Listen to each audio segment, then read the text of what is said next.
कि इस व्यक्ति में क्षमता है, ये एक भविष्य के मुख्यमंत्री के रूप में तैयार हो। आर्गुमेंट करने में अच्छे थे, कोई राह भटक जाए किसी समय तो मैं उसके लिए क्या कर सकता हूँ कि व्यक्ति को प्रायश्चित का अवसर दिया जाना चाहिए। कोई व्यक्ति 2027 में आगे के लिए रास्ता प्रशस्त करने के लिए प्रायश्चित करना चाहता है तो उसको अवसर दिया जाना चाहिए। जो उन्होंने किया वो अब सही हो गया क्योंकि अब वो कांग्रेस का हिस्सा है।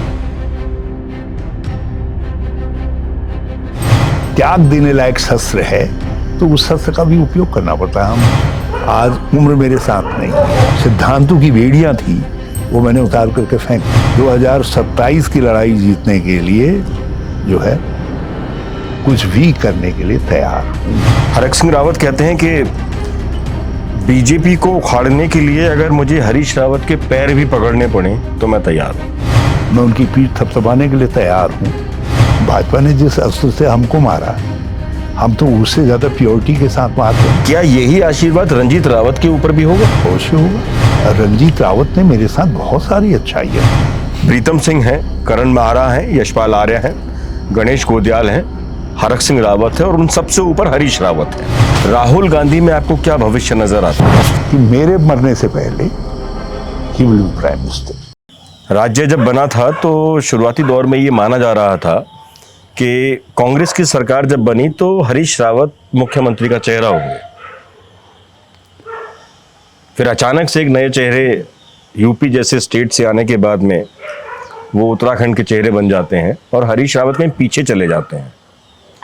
हाँ, ये उसी बार नहीं हुआ, बल्कि उस बार तो मैंने उतना हर्ट फील नहीं किया क्योंकि नारायण दत्त जी का अपना एक इतिहास था।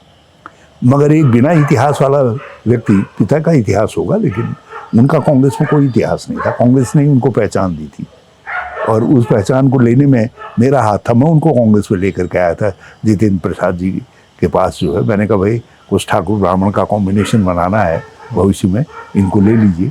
तो उन्होंने कहा ठीक है।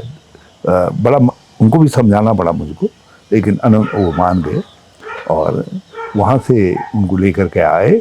लेकिन जब वो चीफ मिनिस्टर बने 1.5 साल के लेजिस्लेटिव अनुभव के आधार पर, उस बार मैंने जरूर हर्ट फील किया। जो गुस्सा था, भाव जो मन में था कि भाई क्यों, ऐसा क्यों कर दिया पार्टी ने। चलो उस समय तो कर दिया, इस समय क्यों कर दिया? क्योंकि उस समय भी सारा कैंपेन करने का काम मैंने ही किया था। मुझे को पार्टी ने हेलीकॉप्टर दे करके कहा नहीं तुम घूमो, तुम करो कैंपेन। सारा मैंने काम किया क्योंकि यशपाल जी अपने क्षेत्र में लग गए थे, नया क्षेत्र था, और हरक सिंह जी अपने क्षेत्र में फंस गए थे और बाकी कोई प्रचार करने के लायक था नहीं। तो मैंने ही सारा कैंपेन किया। लेकिन उसके बाद जिस तरीके से मुझको अचानक एक सूचना मिलती है, मुझे इन्वॉल्व भी नहीं किया गया। 2002 में तो मुझको इन्वॉल्व किया गया। सोनिया जी ने मुझे बुलाया और बुला करके कहा कि हरीश, मैंने कुछ कहा था तुमसे। हाँ जी, मैंने कहा आपने कहा था। बोले नहीं हो पा रहा है, नारायण दत्त जी को बनाना पड़ रहा है। तो मैंने कहा ये मैंने तो पहले ही कहा ये जीत आपकी है और जिसको आपने बना दिया चलिए कोई बात नहीं। मैंने कहा एक बात बताइए, नारायण दत्त मुझको पसंद नहीं करेंगे, मैं अध्यक्ष पद से इस्तीफा दे दूं? तो उन्होंने कहा नहीं, ये नहीं करना है। मैंने कहा वो हर 6 महीने में आपके ऊपर दबाव डालेंगे कि हरीश रावत को हटाओ। मैंने कहा उन्होंने मैं अध्यक्ष न बनूं, उत्तर प्रदेश का अध्यक्ष बनने के लिए आत्महत्या करना स्वीकार किया, मुझको अध्यक्ष नहीं बनने दिया उत्तर प्रदेश का। तो मैंने कहा वो नहीं देखना चाहेंगे और आप देख लीजिए। एनडी तिवारी की इतनी नफरत आपके प्रति क्यों कि वो उत्तर प्रदेश या उत्तराखंड का चाहते? एक तो क्या है कि यहाँ उस समय जितने लोग कांग्रेस में आए थे, 2 स्ट्रीम थी, एक केसी पंत स्ट्रीम थी और बाद में नारायण दत्त स्ट्रीम थी। तो मैं इन दोनों स्ट्रीमों से नहीं आया था। मैं संजय गांधी कहाँ दूसरी स्ट्रीम से आया था। तो उनको चुभता था। तो हमारी वफादारी हमेशा रही और भगवान ने बड़ी लाज रखी है कि अब तो राजनीति के अंदर बहुत कुछ नहीं है हमारे। तो आपके प्रति वफादारी करने में कांग्रेस 2012 में पीछे कैसे रह गई? मैं दिल्ली की बात कर रहा हूँ। कैसे? आपने 5 साल वफादारी अपनी पूरी निभाई। सोनिया गांधी की इच्छा थी कि एनडी तिवारी मुख्यमंत्री बने। मैं 2007 में भी मैंने संख्या जुड़ा ली थी और उस समय भी मोतीलाल वोरा जी का इस्तेमाल करके एक बयान दे दिया गया कि मैंडेट हमारे पक्ष में नहीं है, हम जोड़ तोड़ से सरकार नहीं बनाते हैं। जबकि अहमद पटेल जी ने, आप स्वर्गीय हैं, उन्होंने मुझसे कहा था हरीश भाई जाओ व्यवस्था करो, देखो यदि कर सकते हो तो। 2012 में जो वो किया तो उसमें मुझे थोड़ा सा कष्ट हुआ, इसलिए सारे नेशनल मीडिया ने 10-12 दिन तक मेरे बयान कैरी किए और I am thankful to the media. Media was throughout sympathetic to me. अनंतो गत्वा फिर वही इमोशनल काट कि भाई हरीश भाई इज्जत खराब हो जाएगी, क्यों ऐसा करते हो। तो मैंने कहा फिर निकालो बीच का रास्ता। तो फिर मंत्री के सुझाव हमने दिए, 1-2 मंत्री ही उनके कहने पर बने, बाकी तो सुझाव मैंने दी। तो हमारे जो साथी थे सहयोगी। 2012 में जब सरकार बनी कांग्रेस की तो उसको 2012 के तौर पर कम, 2013 की आपदा के तौर पर ज़्यादा याद किया जाता है। कहा यह गया कि कांग्रेस की सरकार ने जिस समय 2013 की भयानक आपदा आई, उस समय सारा सिस्टम या तो देहरादून बैठा हुआ था या दिल्ली बैठा हुआ था, लोग मर रहे थे और उन्हें पूछने वाला कोई सरकारी तंत्र उस समय तक तो नहीं था। देखिए दिलीप जी, क्योंकि आज वो हमारे विरोध में है, अब मैं कुछ कहूँ उनके लिए तो ये माना जाएगा, और उन्होंने मेरी सरकार गिराने में बड़ी प्रमुख भूमिका, ही वॉज द लीडर, तो इसलिए मैं नहीं कहना चाहूँगा। मगर जब राजा कुछ पापी होता है, वो करता है, तो फिर उसका दंड प्रजा को भी भुगतना पड़ता है। 2013 की आपदा थी, उस आपदा में विजय बहुगुणा के कुछ ऐसे काम आप केदारनाथ जाएंगे और अंडा खा करके, ऑमलेट खा करके जाएंगे या मुर्गा या वो खा करके जाएंगे। भाई ये धरतियाँ ऐसी है, इसीलिए देखिए बहुत सारी चीज़ें होती हैं। तो आपदाएं आई और सबसे जो उन्होंने एक लापरवाही भरा एटीट्यूड 3-4 दिन दिखाया, तो उससे कांग्रेस की बहुत ज़बरदस्त किरकिरी हो गई और भाजपा के हाथ में एक बड़ा भारी वेपन आ गया था। उस वेपन को भाजपा से छीनने में मुझे 2014 में और 2015 में वर्चुअली अपने को झोंक देना पड़ा, अपनी ज़िंदगी को झोंक देना पड़ा। भगवान की कृपा से, हमारे मंत्रिमंडल के सहयोगियों के साथ से, विधानमंडल दल के सदस्यों के साथ से, कांग्रेस ने भी साथ दिया, जनता ने भी साथ दिया, लोगों ने एक अभूतपूर्व साहस दिखाया, सब लोगों ने, जिसको जिस काम को सौंपा गया और बड़ी निष्ठा से लोगों ने उस काम को पूरा किया। अधिकारी, कर्मचारी, मैं सबको सैल्यूट करना चाहता हूँ। किसी से कोई ड्यूटी बता दी गई उस कालखंड में, किसी ने ना कहा ही नहीं। इतने लॉज, इतने कानून बेंट करवाए गए, इतनी बार हमने कैबिनेट की मीटिंग की, नियमों कानूनों को शिथिल करने के लिए, बेंट करने के लिए, और चीज़ करने के लिए, सब चीज़ों 2-2, 3-3 बार कैबिनेट में कई बार चीज़ों को लेकर के जाना पड़ा ताकि हम वहाँ काम कर सकें, रिकॉर्ड टाइम में सब चीज़ों को व्यवस्था कर सकें। और केंद्र सरकार ने भी मदद की, हमने आपदा के मानकों को बदलवाया, मानक बदल दिए गए। मैंने वहाँ उस दौरान कवर करते हुए कई साइंटिस्ट थे, उनसे बात की थी, चाहे वो रुड़की से संबंधित हो या वाडिया से संबंधित हो। उनका कहना था कि लगभग 8 से 10 साल का वक्त लगेगा केदारनाथ को दोबारा स्थापित होने में।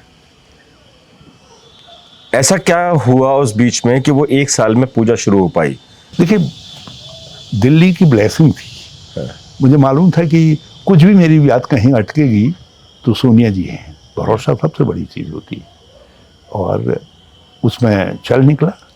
और कुछ भगवान केदार पर भरोसा था। मैंने कहा भगवान मेरी लाज रख, जब तुमने मुख्यमंत्री बना ही दिया है तो लाज रखो। मैं गया, जब बनते वहाँ गया तो कुछ सब उस बर्बादी के मंजर को देख करके मैंने हाथ जोड़े। मैंने कहा भगवान मेरी लाज रखो। और मैंने वहीं खड़े खड़े निर्णय किया कि 3 लेयर सिक्योरिटी वॉल्स बनेंगी, सब जो है किस तरीके से बनेंगी, वहीं निकाला। पुल कैसे होगा, नदियों को दोनों को जो है कैसे डाइवर्ट किया जाएगा, कैसे जहाँ से ये जलप्रपात आया था वहाँ क्या क्या क्या इंतज़ाम किए जाएंगे ताकि दूसरी बार वहाँ से जलप्रपात आए तो उसका वो ना आ पाए इस तरीके के साथ सामान्य स्थितियों के अंदर। और असाधारण स्थिति के अंदर भी जितना आया था उससे 3 गुना भी आए तो उसके केदारनाथ जी के उसको नुकसान न हो, उसके लिए जो है क्या कदम उठाने, वो सारे कदम उठाए हमने। ये आपने किया? हाँ हमने किया। पर इसका क्रेडिट तो प्रधानमंत्री नरेंद्र मोदी की तरफ जाता है। वो लोग उस समय कहाँ थे? सारे हेलीपैड्स बनाने से ले करके 2-2 हेलीपैड ऊपर नीचे सब वो बनाने से लेके सारी चीज़ें उनको तो बनाया सब कुछ मिला। और तो सरोज जिस गुफा में उन्होंने तप किया वो गुफा भी हम ही ने बनाई, वो गुफा भी हम ही ने बनाई। अब उसका टिकट भी लगता है। हाँ, अब वो तो आज के दिन लगता है ना। वो तो भाजपा जो है ये सनातनी है ना, इन्होंने लगाया टिकट। हमने तो जो है दर्शनार्थियों के लिए उनके लिए किया। भगवान आमदनी के स्रोत थोड़ी होते हैं, श्रद्धा के स्रोत होते हैं, तो हमने उसी श्रद्धा के भक्त में किया। एक और साथी थे आपके, आजकल आपके आशीर्वाद की छाया उन पर लगातार पड़ती दिखाई दे रही है। मंत्रिमंडल के सहयोगी थे और उस समय सब ने मेरा साथ दिया। हमने तो मंत्रिमंडल की बैठक की वहाँ। जो व्यक्ति का गुण है वो गुण है। मैं उनको ढालना चाहता था, मेरे मन में ये थी कि इस व्यक्ति में क्षमता है, ये एक भविष्य के मुख्यमंत्री के रूप में तैयार हो।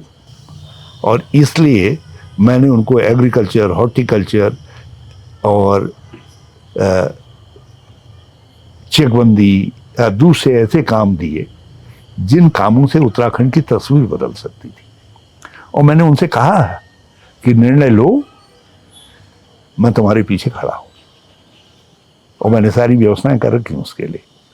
हाँ, और मैंने कही यदि तुमने इन कामों को कर दिया तो तुमको आगे ऊपर उठने से कोई ताकत नहीं रोक सकेगी। Because I find during cabinet meeting CTC कि वो एक तो आर्ग्यूमेंट करने में अच्छे थे, वो किसी भी बात में, बल्कि मैं वैसे हमारी कैबिनेट बहुत लंबी चलती थी और हम सबसे बातचीत इनवाइट करता था, मैं डिस्कशन इनवाइट करता था। अधिकारियों को भी यहाँ तक कि मैं कभी कभी बुला लेता था और उनको भी इनवाइट करता था कि यदि कोई राय इस महत्वपूर्ण इशू पे ऐसी है जिसको आप समझते हो कि ये दूसरे उसकी है तो आप उसको दीजिए ताकि वहीं हम रिजॉल्व कर सकें।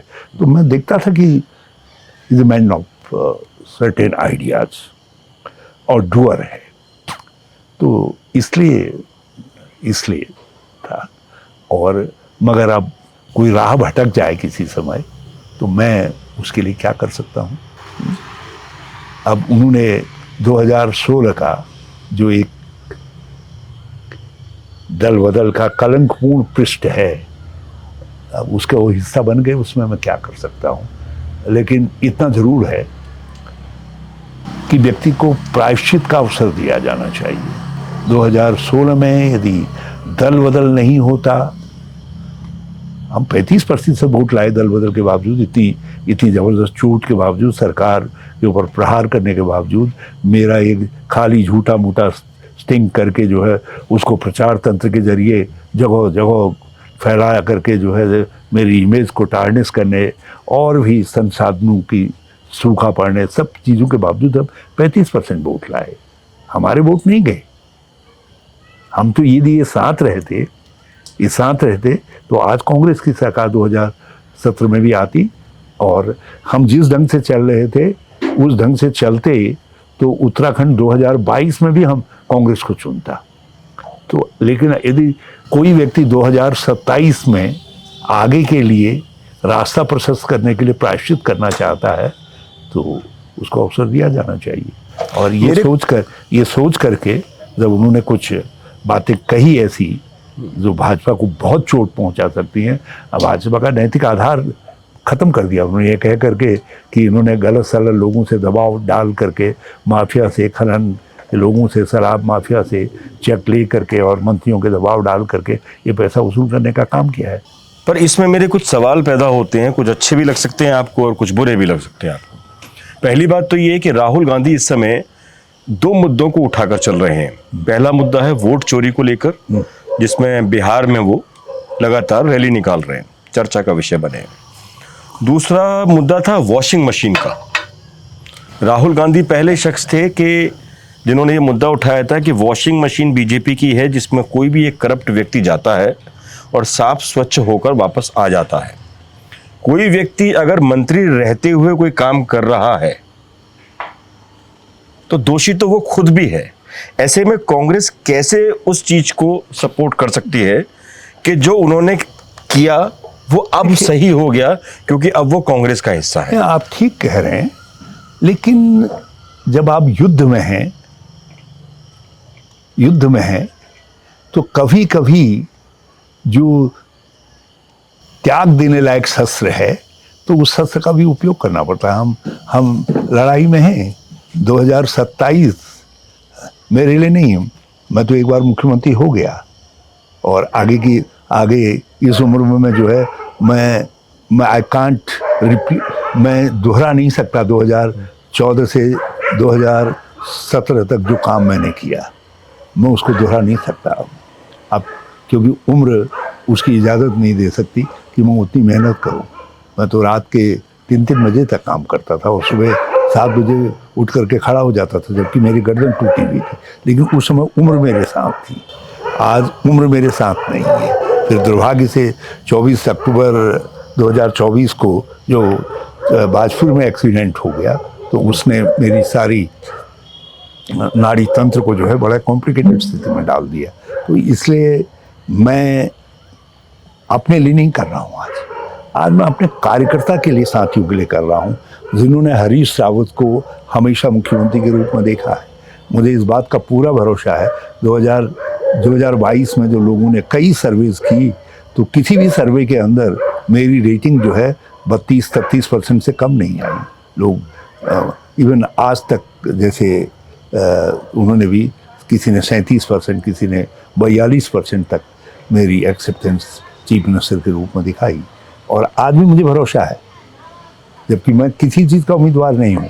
लेकिन इस राज्य के कम से कम 15% लोग यदि दलीप राठौर पूछेंगे तो कहेंगे नहीं यार हरीश रावत। तो मेरा फर्ज उन लोगों के लिए भी है, उन कार्यकर्ताओं के लिए भी फर्ज है जिनके चेहरे सूख गए, जिनके होंठ सूख गए, जो परेशान हैं, जिनको काम नहीं करने दिया जा रहा, बिजनेस नहीं करने दिया जा रहा है।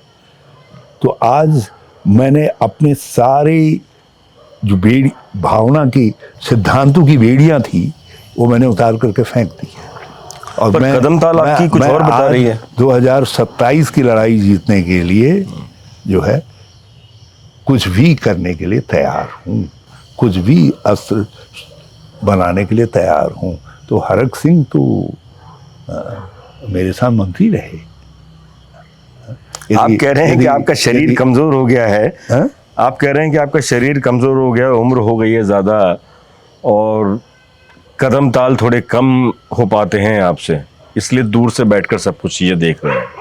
पर जो ये यात्राएं चल रही हैं आपकी, कभी आप उत्तरकाशी से घुसते हैं और इधर हल्द्वानी से बाहर निकल जाते हैं, धराली और थराली, तो कदम ताल तो बरकरार है आपके। फिर आप अपने आप को इतना पीछे करके क्यों रखे हुए हैं? मुख्यमंत्री के रूप में काम करना एक बात है, मुख्यमंत्री को इस पास चार सर होने चाहिए, कम से कम 8 आंखें होनी चाहिए, उतने ही कान होने चाहिए, उतने ही हाथ बनाने पड़ते हैं। कहाँ से लाऊंगा आज वो शक्ति? तुम मैं लोग आ करके ये कहें अरे यार आए ये देख करके यार ये 2014 का हरीश रावत है या 15 का हरीश रावत है, और आने के बाद उनको निराशा हाथ लगे और वो कहें यार ये कुछ नहीं आ रहे तो कुछ रहा ही नहीं।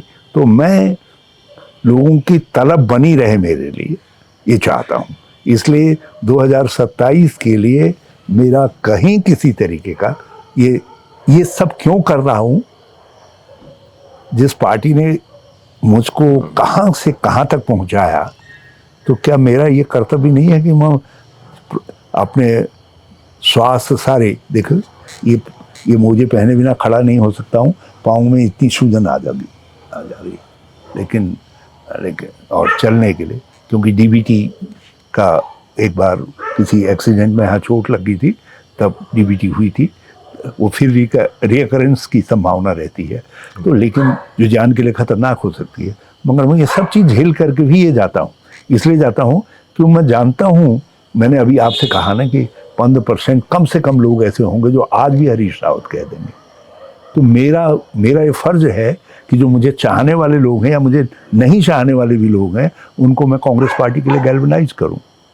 जब मैंने न्याय यात्रा निकाली, बहुत सारे लोगों के मुंह सिकोड़े हुए थे, बहुत सारी बातें थी, लेकिन आप ज़रा धरातल पर जाकर के पूछ लीजिए, जो मेरा न्याय यात्रा का क्षेत्र था, लोग बिल्कुल हाथ पर हाथ रख के बैठे हुए थे। उन एरियाज़ के अंदर लोगों में एक नया जोश आया कांग्रेस के वर्कर्स को, जब लोगों ने देखा कि रात के अंधेरे में भी 12 बजे भी हरीश रावत भाषण दे रहे हैं और लोग उनको सुनने के लिए बरसात के मौसम में भी बैठे हुए हैं, तो लोगों के ऊपर संदेश गया। जब लोगों ने लिखा खफनौल जैसी ऊंचाई पर के गांव में हरीश रावत को सुनने के लिए 1,500-2 हज़ार लोग आ रहे हैं, तो लोगों के ऊपर असर पड़ा। जब लोगों ने देखा कि 1-1.5 किलोमीटर की चढ़ाई के अंदर सिलसिला बिल्कुल चढ़ने वालों का बना हुआ है, हरीश रावत के साथ सैकड़ों लोग चढ़ाई चढ़ रहे हैं, तो कांग्रेस के लोगों को संदेश गया ना। तो सवाल संदेश क्या, वो संदेश देने के लिए मैं ये सब यात्राएं कर रहा हूँ। अभी मैंने फिर कहा मैं सितंबर से शुरू करूँगा। हरक सिंह रावत कहते हैं कि बीजेपी को उखाड़ने के लिए अगर मुझे हरीश रावत के पैर भी पकड़ने पड़े तो मैं तैयार हूँ। उनको हरीश रावत के पैर पकड़ने की जरूरत नहीं है, मैं उनकी पीठ थपथपाने के लिए तैयार हूं, लेकिन बीजेपी के कई कुकर्म उनके यहां दफन है। मैं चाहता हूं उनको बाहर लाएं, मैं उनकी पीठ थपथपाऊंगा, ये मैं आपसे कह रहा हूं उनको। और उसके बाद अगर वो अपना भविष्य तलाशते हैं तो ठीक है, सबको हक है भविष्य तलाशने का, मैं क्यों किसी के भविष्य के रास्ते में खड़ा हूँ भाई। अच्छा, आपको नहीं लगता कभी कि ये अचानक ऐसा क्यों हुआ कि इतने समय से लोकसभा का चुनाव हुआ, 2024 का चुनाव हुआ, उसके बाद फिर केदारनाथ री इलेक्शन हुआ, नगर निकाय के चुनाव हुए, उसमें एक कद्दावर कहे जाने वाला नेता शिथिल रहा और अचानक से बीजेपी पर इतने बड़े बड़े आरोप, मैं इसे आरोप ही कहूंगा, आरोप लगाने शुरू किए। देखिए ये तो वो जाने क्या बात है, लेकिन मैं उपयोगितावाद का सिद्धांत पे काम करूंगा इस समय। और मुझ में क्यों परिवर्तन, अब 1 साल कुछ दिन रह गए हैं। पहले मेरी उम्मीद थी कि जिन लोगों को मैं देख रहा था अध्यक्ष के रूप में, मुझे उम्मीद थी कि कुछ बातें होंगी, कुछ परिवर्तन होंगे। जब मुझे लगा कि ये जड़ता समाप्त नहीं हो रही है, तो मैंने खुद अपने को झोंका यात्रा में वो जड़ता समाप्त करने के लिए।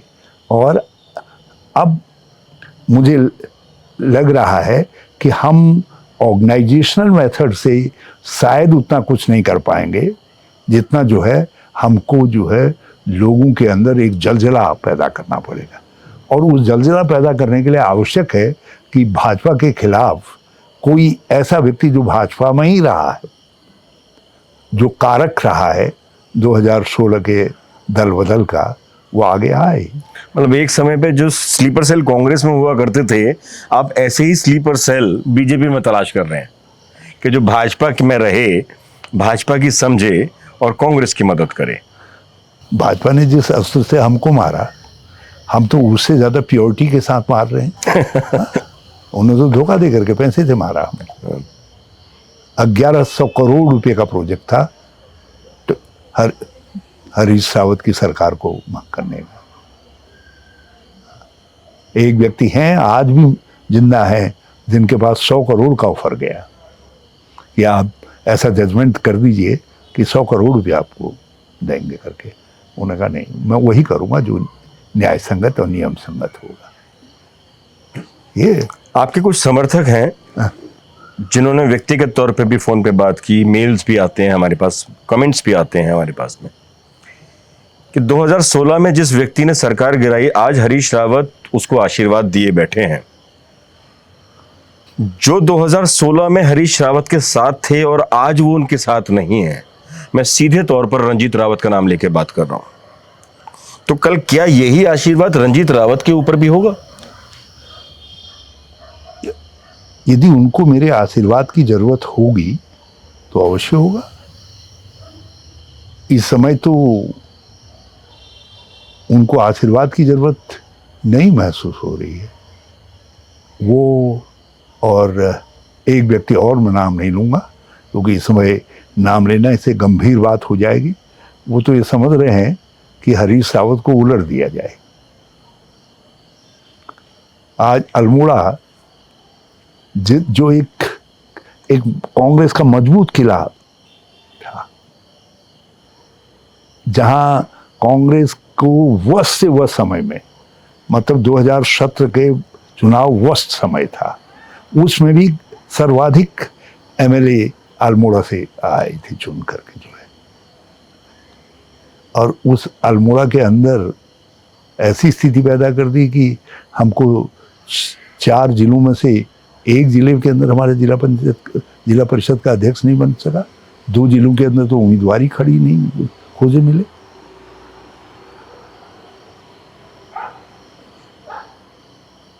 तो कहीं न कहीं जिस दिन लोग रियलाइज करेंगे कि ये हमने गलती कर दी कि हरीश रावत हमारे लिए जो सुरक्षित किला बना करके गया था, हमने उसको संभाला नहीं बल्कि उसमें अपनी महत्वाकांक्षा के खेल में कुछ दरारें पैदा कर दी। और कोई आएगा कोई कहेगा तो मेरा आशीर्वाद हमेशा है। और मैं एक बात और बताते चलूं, रंजीत रावत ने मेरे साथ बहुत सारी अच्छाइयाँ की हैं और मेरी तो समझ में आज तक भी नहीं आया कि वो क्यों नाराज हुए मुझसे, क्या गलती वहाँ होगी। यदि वो मेरे पास आकर के कहते भाई साहब तो आपने ये गलती की, तो मैं उसके लिए माफी मांग लेता। मैं तो उनकी अच्छाइयों को याद करता हूँ। मैं आज क्या कर रहे हैं उसको याद नहीं करता। लेकिन कांग्रेस के लिए क्या उचित होना चाहिए, यदि आप हरीश रावत के साथ नहीं हो तो कोई तो जिम्मेदारी संभालो वहाँ के अल्मोड़े की। मैंने इसलिए अल्मोड़े का जिक्र किया कि उनका और हमारे अध्यक्ष जी का सबका भविष्य वहाँ अल्मोड़ा के साथ जुड़ा हुआ है। पार्टी के प्रति जिम्मेदार जो एक जिम्मेदारी उनकी यदि प्रदेश की रहेगी, दोनों प्रदेश के नेता हैं, बड़े नेता हैं, तो एक जिम्मेदारी अल्मोड़े के प्रति भी तो पार्टी, अल्मोड़े अपने जन्म वाले जिले में भी तो पार्टी को मजबूत करने में उनकी जिम्मेदारी है। क्या देरी बहुत हो जाती है फैसले लेने में? अक्सर पिछले अगर 20-25 साल की एक्सपीरियंस को मैं काउंट करूं तो कांग्रेस फैसला लेने में बहुत देर करती है। या तो दिल्ली ये डिसीजन दे, आपके सर पर चुनाव खड़े हैं 2027 के, या तो केंद्र ये डिसीजन दे कि हमारे अध्यक्ष ये रहेंगे, या ये डिसीजन दे कि ये नहीं रहेंगे और ये रहेंगे। कोई तो डिसीजन हो। डियर DSR, मैं दिल्ली में तो ये बात कह सकता हूँ जो बात आप कह रहे हो, लेकिन वो आपके चैनल पे इस बात को नहीं कह सकता। मैं तो देखो, वो जो उनका अधिकार है उस पर मैं टिप्पणी नहीं कर सकता। और यहाँ जो भी अध्यक्ष है वो मेरा अध्यक्ष है। मैं PCC के प्रति बधा हुआ हूँ। जितने भी PCC प्रेसिडेंट रहे, मैंने सबके साथ बधे रहने का भाव से काम किया। ये अलग बात है जो कांग्रेस पूरी हमने बनाई थी, उसमें से एक टुकड़े का नाम जो आता गया, एक एक टुकड़े का नाम अपने नाम पर करता गया, और आज वही टुकड़े आपस में खटखटा रहे हैं। जो ये दिखाई देता है मतभेद आदि आदि आदि, जो है जो कांग्रेस का एक बड़ा हिस्सा है अभी भी, आज के दिन भी जो है वो बिल्कुल जो है निरी भाव से वो इस सब डेवलपमेंट को देख रहा है। उसके कुछ समझ में नहीं आ रहा है कि इतने नेता, इतने अच्छे अच्छे नेता, ऐसा क्यों हो रहा है करके। लेकिन उसको भी, उस गैप को भी किसी को पाटना है, किसी को जिम्मेदारी लेनी है। और मैं चाहता था कोई यंगस्टर आए, कोई और लोग आए, और हैं हमारे पास एक से एक सक्षम लोग हैं हमारे पास राज्य का नेतृत्व करने के लिए। यहाँ से लेकर के 20 साल तक के नेतृत्व के लिए पूरी कतार खड़ी है कांग्रेस के अंदर।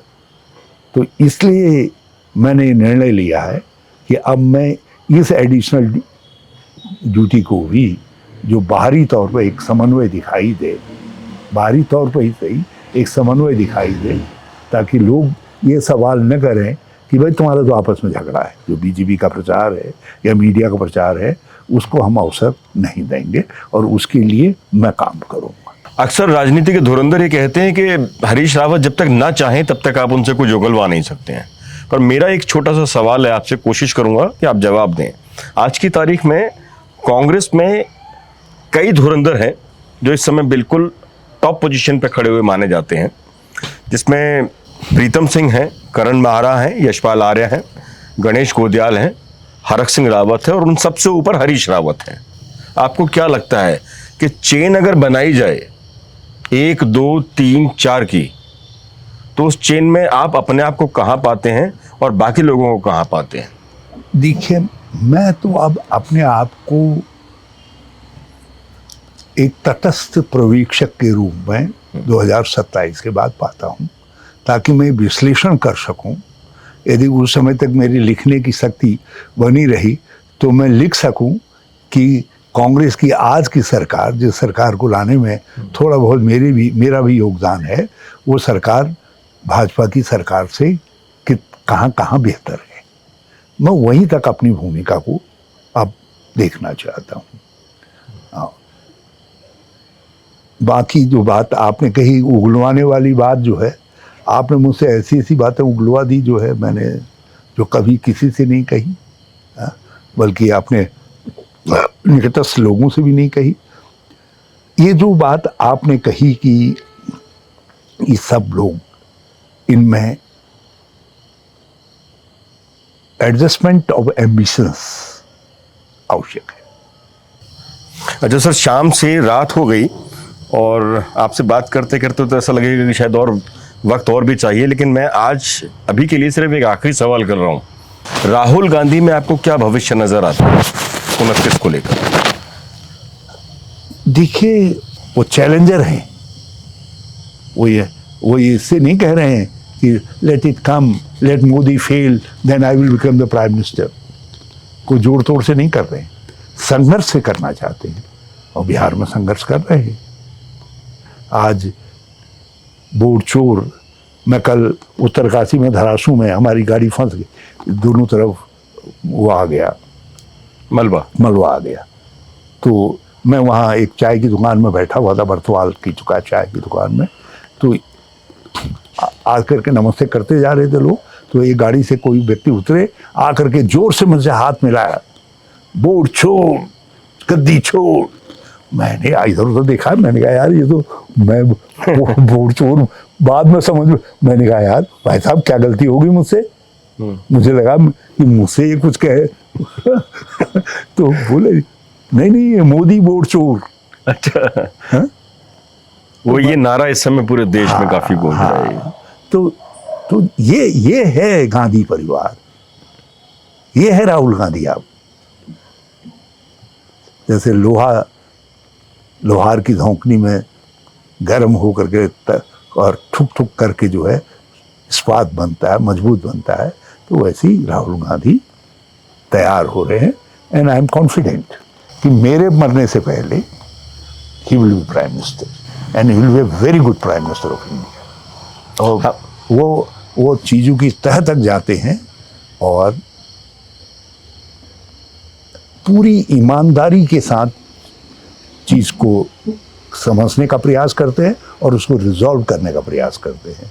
तो ये प्रधानमंत्री इससे नहीं चल रहे हैं, ये दिमाग एक खोपड़ी से चल रहे हैं, चाहे गुजराती खोपड़ी हो कहीं की खोपड़ी हो, ये उससे चल रहे हैं। और वो राहुल गांधी ये दिल और दिमाग दोनों का समन्वय करके चलने वाला प्रधानमंत्री होगा, इसलिए I am looking for that.